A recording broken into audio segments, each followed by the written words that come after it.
And hello to my Gutsy Women Finance friends. Welcome. And again, I'm going to give you this little spiel up front. This is a workshop. This is a recording of the presentation only. I want you to show up live. I do not record those live workshops. I want you to be able to feel comfortable asking any questions, discussing your financial situation. So I don't record those sessions. I do give you the presentation, and that allows you to get the material in a much more compact way. You can plow through this on your own time. Today, what is a couch potato portfolio and why should I care? That's our workshop. And why am I talking about this in June when we're doing Financial Resilience Month? Well, financial resilience is the ability to withstand and recover from temporary financial hardship and disruptions.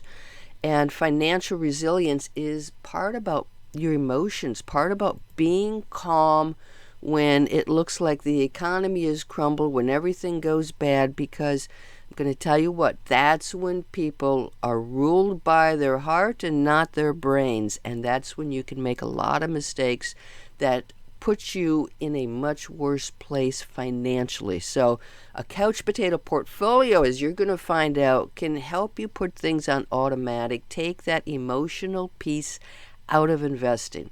So here is the problem. Our emotions lead to investing mistakes. Now, one of the wealthiest people in the entire world is Warren Buffett. And he likes to say, be fearful when others are greedy and greedy when others are fearful.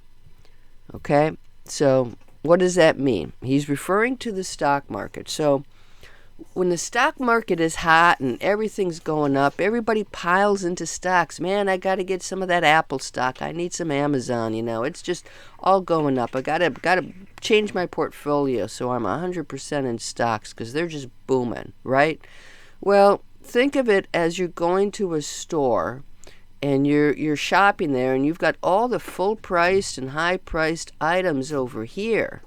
And that's what you're doing. You're buying at the full price. You're buying at the inflated price, okay? Now, what happens is, as we know, the stock market goes up and the stock market goes down. So when stocks plummet, then everybody's like, oh my God, Amazon just dropped, 30%. I got to dump it. Well, you bought it on the rack, a full price rack, and now you're trying to sell it on the Facebook marketplace, friends. You're discounting it. You are losing money because you are panicking. And under Buffett's rule, things are priced high, and I'm coming at you in June 2022. Inflation is out of this world. Housing prices have gone way up.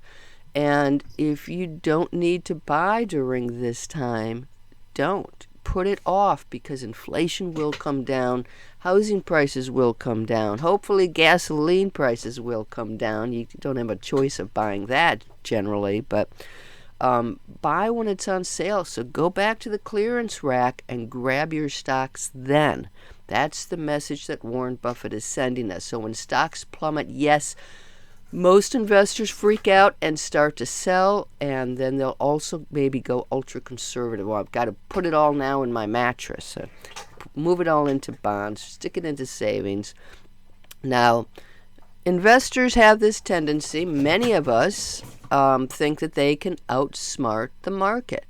The president has that speech next week, and I think he's going to talk about this, and the market's going to go up, the market's going to go down. If I just buy this stock, it generally does not work, not unless you're into insider trading. Do you know what's going to happen in the market? So there are all kinds of experts out there who claim they can beat the market, and as I'm going to show you that they might beat the market for a year, but generally your index funds, your market trackers, your better bet is to invest in them. So the results are that you're buying and selling at the wrong time.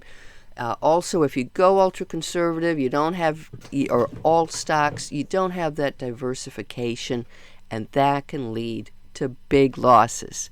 So, recession, job losses, high unemployment, high inflation. What do you do when the economy slows? That is, if you're younger, you might not have that experience. But if you've been around, and so if you remember the 2008, 2009, that whole housing crisis and that recession, and the question is, what did you do then? Did you sell off? Did you hold on? Did you buy some stocks at bargain basement prices?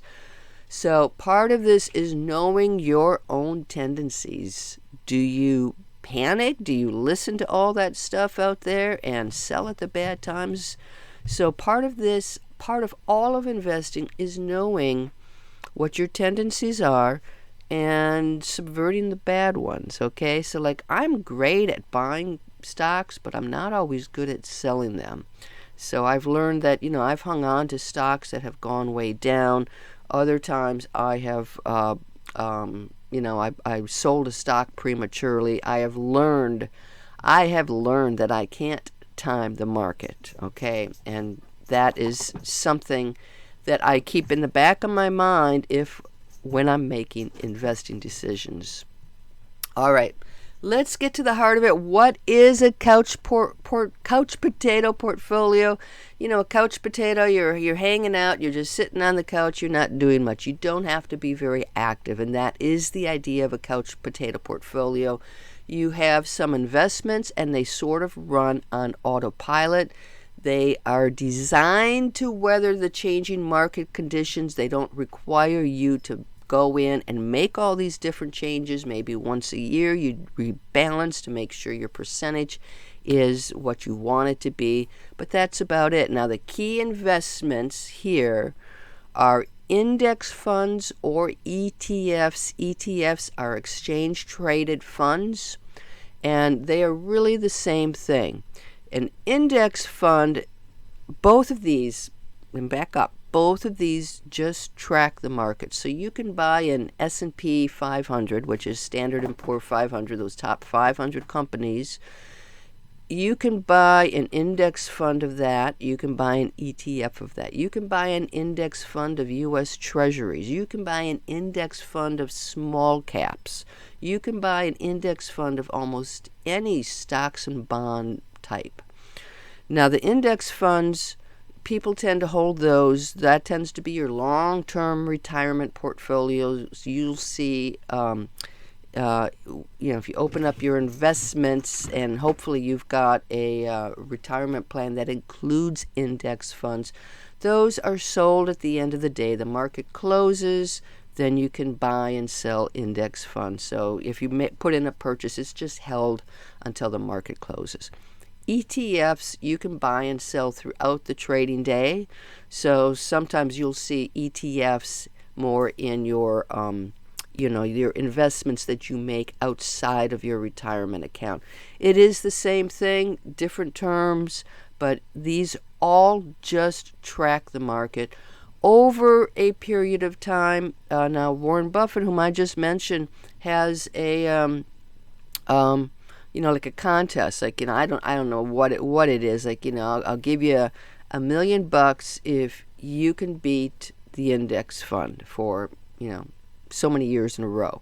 Nobody's been able to do it. Nobody's been able to do it because human nature, humans are not as smart as we think we are. And so it's easier to just use the index funds. The other thing that it has is you're going to be saving a ton of money on fees. Okay, so the pros are, it's a simple strategy. You can do this pretty much on your own. You don't need to pay somebody to help you invest, and the fees are very low. The fees for an index fund, very small, 0.05 versus you want something managed, maybe it's 1%. Those fees over time can make a huge difference in your portfolio. Hundreds of thousands of dollars of difference. So I love low fees. I love getting a great item and not having to pay not having to tip somebody 20%, okay? I don't want to do that with my stocks. There's also less volatility, so your losses are minimized. You might not gain as much in a great year, but you're not going to lose as much either. So it evens out that emotional part. When you're invested in all aggressive stuff and you see that it's lost 40%, your tendency is to freak out. Here, maybe it's lost 15%. It's like, I'm okay. There are some cons for it. It doesn't adjust for age. Now, we're going to talk at the back end about time frames because you can do some of that yourself. You can't beat the market. You're just tracking the market. But again, most people think they can beat the market, and most people cannot beat the market. So I'm cool with that. So the losses are minimized, but you're not going to make as much money if you invest in 100% stocks over time. Okay, so those are the pros and cons. Whoa, I'm throwing out a lot of information at you today. So there are these traditional risk factors. The greater the risk, the greater the returns, and the greater the losses. So if you are 100% stocks, that is a very, very high risk. If you are 80% stocks, now if you look at this, this is the bond ratio. So let's say 100% stocks, 0 bonds, very high. 80% stocks, 20% bonds, still very high. So these bond ratios, so when you get to, let's say they've got 25 to 40, so let's say you've got 25% bonds, 75% stocks, that's in the high. The medium, maybe you've got 50-50 ratio, or 60% bonds, 40% stocks, and then low is you've got 75% or more percentage of bonds, okay? So that's how that is read. And the thing I don't really like about the way that the markets, this is a traditional way to look at risk levels, is that it looks like, I want a very low risk. So I'm going to do 80% bonds. That gets me into a very low risk category. I'm going to be good, right? At one point, maybe in the 1980s, but currently, a lot of the bonds don't even keep up to inflation. So to me, to have a really low risk portfolio of if you've got all bonds, that's actually a pretty high risk, because whatever growth you see is not going to keep up to inflation, or it's just going to be barely above it. So it's not going to really grow the way you need to, especially if it's a long-term investment. So that's one of the things that I think gets confused about this whole risk level thing. And the time frame really matters too. So that's what we're going to look at, those risk levels. When people talk about a couch potato portfolio, they often go back to Scott Burns. He's a finance columnist, founded something called Asset Builder. He has a couple of portfolios. In fact, he's got a margarita portfolio, but he is the one, I think, who came up with the term couch potato portfolio. Generally now they're called lazy portfolios. So his original couch potato portfolio, basically he said 50% stocks and 50% bonds. That's all you need to do. That's the only investing you need to do. Just stick it in there. He wasn't specific on the stocks. He wasn't specific on the bonds. Now, one thing I might add is that most of these portfolios, all of them that I'm going to talk about today, are U.S. based. So you don't get exposure to international markets. You also don't get the volatility. But I'll also talk about there are tons of lazy or couch potato portfolios out there if you want to complicate your life. So the average return of the couch potato portfolio over the last 10 years, and this is as of May 31st, 2022, so very recent data, last 10 years, a little over 8%, last 30 years, 8.45%. So that's not bad. That is not bad. Then a lot of folks talk about there's a 60-40 portfolio. And this is a pretty common division. So you're doing 60% stocks and 40% bonds. And I've put a lot of people love Vanguard, and I do recommend Vanguard. They're the leader in index funds. So these are all index funds. They put 60% stocks in Vanguard Total Stock Market Index, 40% Vanguard Total Bond Market Index. And you can see over the last 10 years, it's been over 9%. Last 30 years, 8.33%. So I am gradually getting a little bit more aggressive. So we started with Scott Burns 50-50, 50% stocks. Now we got 60% stocks. I'm going to introduce you to the J.L. Collins Simple Path to Wealth. This is a really good book, by the way, if you're looking for a way to just make it simple and get going on your journey to building your wealth. I recommend the book. And I am going to give you, again, look below. You're going to see this PDF, so you can click on the links. You're also going to see the investment guide. So don't forget to get those resources for you. So the J.L. Collins Simple Path to Wealth, he is more aggressive. So 75% stocks. So 75% stocks. Let's go back a bit. And there we go. So 75% stocks. He's got 25% bonds. So that's at the edge of the high. So according to that, it is a high risk. Now, his returns, the last 10 years, almost 11%, and the last 30 years, 9.05%. So I know, okay, now you're probably writing this down. You don't have to, because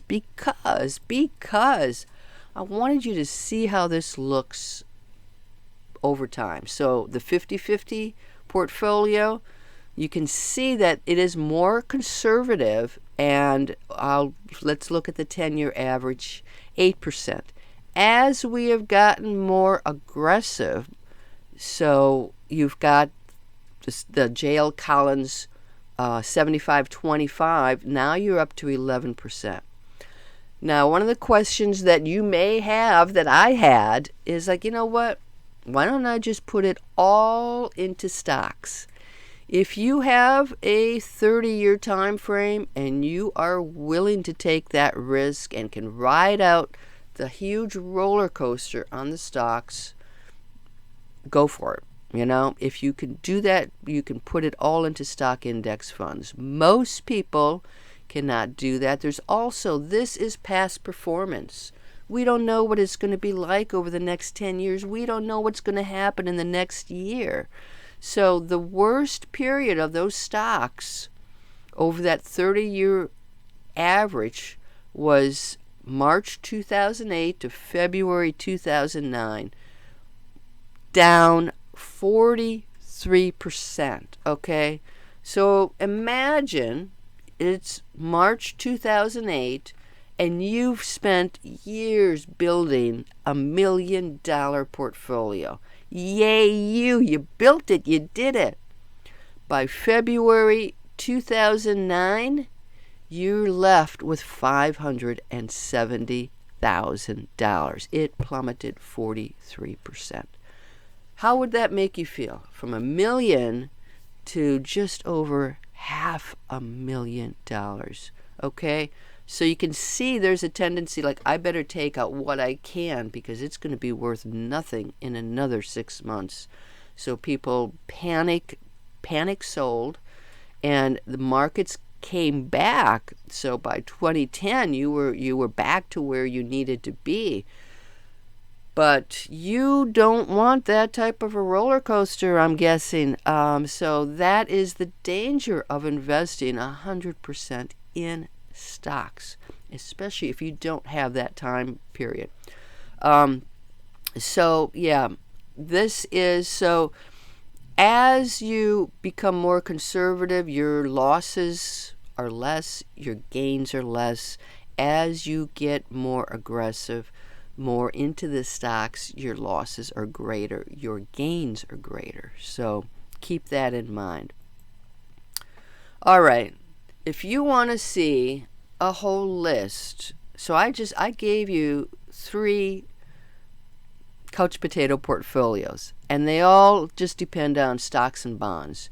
You can get so much more creative and complicated. You want to see the whole list of couch potato portfolios, go to Lazy Portfolio ETF, and again, you're going to get this download. This is a clickable image, so it'll take you to Lazy Portfolio ETF. There are hundreds of lazy portfolios. The ones I showed you are the simplest. There are some that might have as many as 7 different index funds or ETFs. Some use 3, some use 5, some add a real estate, some add commodities. This also shows you the return rates of almost all of those.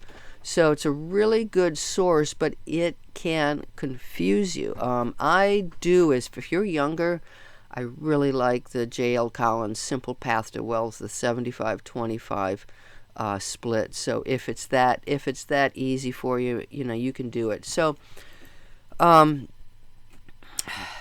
thing is, what is your timeline? When you're looking at something that you only want to invest in for 0 to 3 years, for instance, you want something that you can get access to right away. You really want cash. You want money in a money market, a savings account, something that you can access. So, maybe you're going to be buying a car in the next 3 years. You don't want that tied into a stock. You got 10,000 when you start, and now you got only 8,000 when it's time to buy the car. You don't need that type of fluctuation.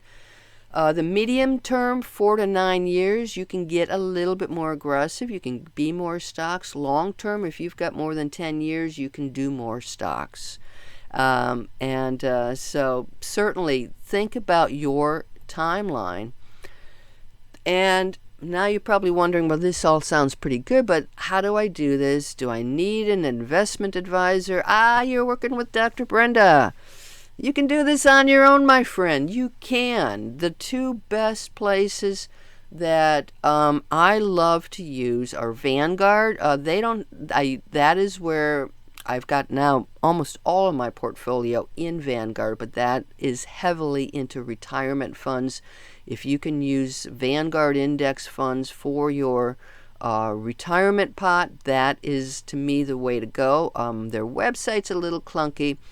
So Betterment, I've joined Betterment when it first started, and it makes it so easy. So you can put things on autopilot. You can shift it, stock, bond percentage. All you got to do is move a dial, and you are done. That's as complicated as it gets at Betterment. And this is my link, my refer a friend link.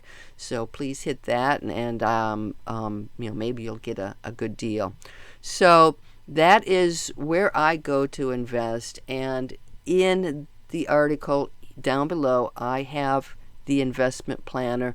That talks especially about time frame, how you want to time this. So I want to go back a little bit because you might ask me about what I do. So I invest very conservatively on the pot of money that I think I'm going to need for the next 3 years. I've got primarily most of that in Vanguard funds. The medium term, now I'm at a certain age, I'm 58, I'll just say it, and I can start tapping into my retirement funds soon. I don't want to. Do not want to do that till much later. But if I need to, I have my retirement fund split into 2 pots. The traditional retirement fund, that's the pot that I didn't pay taxes in when I contributed. It's from my employer. And when I get it back, I am going to have to pay taxes on it. That fund I would tap first because I do have to pay taxes on it. And it's a medium risk at this point. I've dialed down the percentage of stocks. I do have a Roth IRA, and that Roth IRA, because I've already paid the taxes, and it's gonna, when I tap into it, I don't have to pay the taxes. I'm going to let that grow. I am not going to be touching that baby, ideally, until I'm in my 70s. So it's got at least 12 years to, to take off, to do well. And that piece, I have actually invested in individual stocks. And I have seen that roller coaster that I've been talking about in the Roth IRA. Am I worried about it? Not really. I do look at it and check to see how the stocks are doing, but that is a long-term thing. I'm willing to be more aggressive. So if you can think about the different baskets, you will have different investing goals. Okay, so get your investment planner. That was a lot of information. You have questions, ask them below. I'll try to help you out. And again, I hope you can join us for the live events where you're welcome to ask anything you like. July is Super Savings Month. I know it's a time when a lot of people are spending, but we're going to talk about savings. So our next event is July 6th, Supercharge Your Savings. And again, a reminder, if you can go into the Financial Freedom Academy, please do so. I talk about investments in much more detail and take you through the path of when to do what. And it's a great, great course. So up your game with the Financial Freedom Academy. Wow, lots of information. Hope you stayed with me. Can't wait to see you at the next workshop. And again, ask your questions below. Let's get this couch potato portfolio all figured out. June, Resilience Month. I know you're tough. You can stick out the economy. You can stick out personal setbacks. You got this. Bye-bye.